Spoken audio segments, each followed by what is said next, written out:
People often ask me why I'm angry, and the response is usually the same. I'm angry because shit pisses me off. Government pisses me off. Regulation pisses me off. Religion pisses me off. Conformity pisses me off. Glenn Beck, Jesus, Oprah, Mel Gibson, Sesame Street, and that guy who always hangs out at the gas station asking every single fucking person who crosses his path what time it is. These things piss me off because they all stem from the same exact bullshit.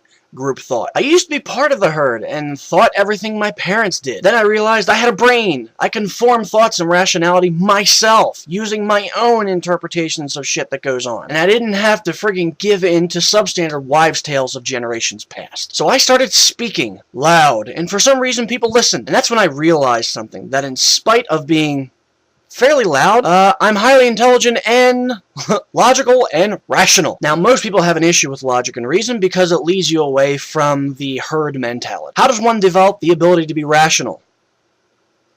Well, by speaking, by communication, by actually speaking out, using your voice, by saying what's on your mind even if it's fucking wrong, but not by censoring your speech, not by censoring your communication.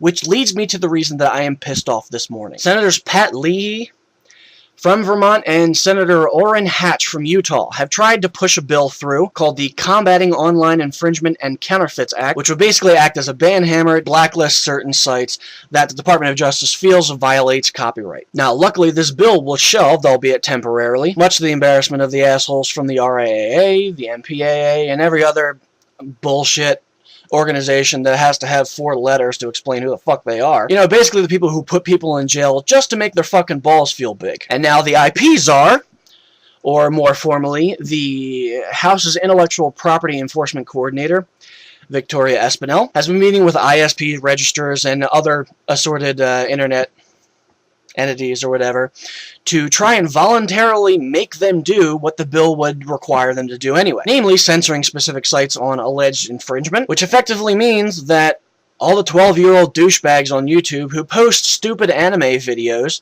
could potentially have YouTube shut the fuck down, and you would be held criminally liable for watching this very video. And it figures that these shit-sucking assholes tried to get the bill through with little or no debate, barely even mentioning it before October break. Luckily, they were unsuccessful, because if that happened, no one would know that this bill was passed until it was all over and it was passed into law. You know the worst part about this is that we're even fucking discussing this in the first place and that I have to make a video about it. These two dickheads have absolutely no moral qualm about accepting bribes from fucking people and then working to censor the very voices that hired them into office. I have a message for government and industry. Stay the fuck away from my internet. Stay the fuck away from my communication. Stay the fuck away from my TV, my radio, everything. Bill Clinton said that the internet is becoming the town square for the global village of tomorrow. What he didn't know is that the fucking town square is becoming a 1940s concentration camp, where people are basically just going to be silenced because of the fact that they have a voice and they want to use it to criticize the government. And of course, they'll do all of this under the guise of copyright enforcement. Stupid. Should you be angry? Fuck yeah, you should be angry. I'm pissed off, that's why I'm making this video, and that's probably why you're watching it. Can you do anything? Yes. What can you do? Anything! Write to those two pocket-lining fucks and tell them that censorship is bullshit, and they're idiots for even considering it. Protest. Picket. Raise awareness. Educate yourself. Read up on it. At the very least, sign the petition that's in the links below. Because while this bill is shelved, it's not going away. Speak the fuck up, because if you're not going to use your birthright to freedom of speech, you don't deserve to have it.